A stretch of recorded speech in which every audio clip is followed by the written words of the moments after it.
ప్రస్తుత అమెరికా అధ్యక్షుడు 2 టర్కీ కోళ్లను క్షమించారు. వైట్ హౌస్లో జరిగిన థ్యాంక్స్ గివింగ్ డే కార్యక్రమంలో అమెరికా అధ్యక్షుడు ఈ నిర్ణయం తీసుకున్నారు. టర్కీ కోళ్లను అమెరికా అధ్యక్షుడు క్షమించడం ఏంటి?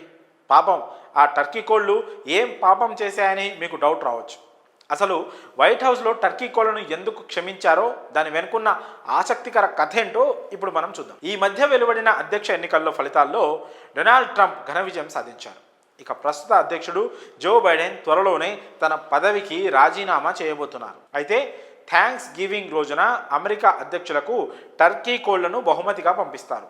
అధ్యక్షుడు వాటిని కోసుకొని తినడమో లేదా క్షమించి వదిలేయడమో చేస్తారట. ది వైట్ హౌస్లో ఆనవాయితీగా వస్తున్న సాంప్రదాయం ఇది. వైట్ హౌస్ టర్కీ కోళ్ల సాంప్రదాయం పూర్తి వివరాల్లోకి వెళ్తే, అమెరికా సివిల్ వార్ సమయంలో నాటి అధ్యక్షుడు అబ్రహం లింకన్ కుమారుడు టాడ్ తండ్రిని ఓ కోరిక కోరాడు. జాక్ అనే టర్కీ కోడిని వదిలిపెట్టాలని తండ్రిని రిక్వెస్ట్ చేశాడు. దానికి లింకన్ కూడా సరే అన్నారు. ఈ ఘటన 1863లో చోటు చేసుకుంది. కానీ ఈ విషయాన్ని 1865లో నోహ్ బ్రూక్స్ అనే రిపోర్టర్ వెలుగులోకి తెచ్చాడు.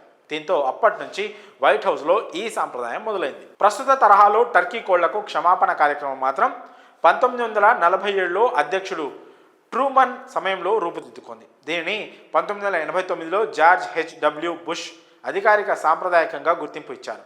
నేను ఈ టామ్ టర్కీకి హామీ ఇస్తున్నాను, వీడు ఎవరి ప్లేట్లోనూ డిన్నర్గా మారి జీవితం ముగించనక్కర్లేదు. ఇప్పటి నుంచి వీడికి అధ్యక్షుడి క్షమాభిక్ష లభించింది, జీవితాంతం ఫామ్లోనే గడపొచ్చు అని నాడు బుష్ తెలిపారు.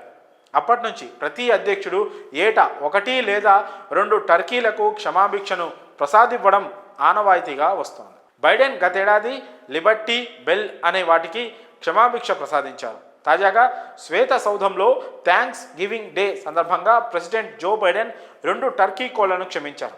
వాటి పేర్లు పీచ్ బ్లూసమ్. అలా క్షమాభిక్ష పొందిన టర్కీ కోళ్లను ఫామ్స్కు తరలిస్తారు. అక్కడ అవి జీవితాంతం ఆహారం తిని విశ్రాంతి తీసుకొని గడుపుతాయి. ఈ ఏడాది పీచ్ బ్లూసమ్లను మిన్నెసోటాలోని ఫామ్ అమెరికా అనే చోటుకు పంపిస్తున్నారు. టర్కీ కోళ్లకు ప్రపంచవ్యాప్తంగా ప్రత్యేక గుర్తింపు ఉంది. అయితే అగ్రరాజ్యం అమెరికా అధ్యక్షుడికి ఇచ్చే కోళ్ళంటే మామూలు విషయం కాదు. అందుకే ఈ కోళ్లను ఎంపిక చేయడంలో ప్రత్యేక శ్రద్ధ తీసుకుంటారు. దేశవ్యాప్తంగా సుమారు 100 వరకు కోళ్లను ఎంపిక చేసి వాటిని వివిధ దశల్లో ప్రత్యేక సిబ్బంది జల్లెడపడతారు. వాటిలో ఉత్తమమైన 2 కోళ్లను ఎంపిక చేసి అమెరికా అధ్యక్షుడికి బహుమతిగా పంపిస్తారు. ఇక ఆ తర్వాత వాటిని క్షమించడం సాంప్రదాయంగా వస్తుంది.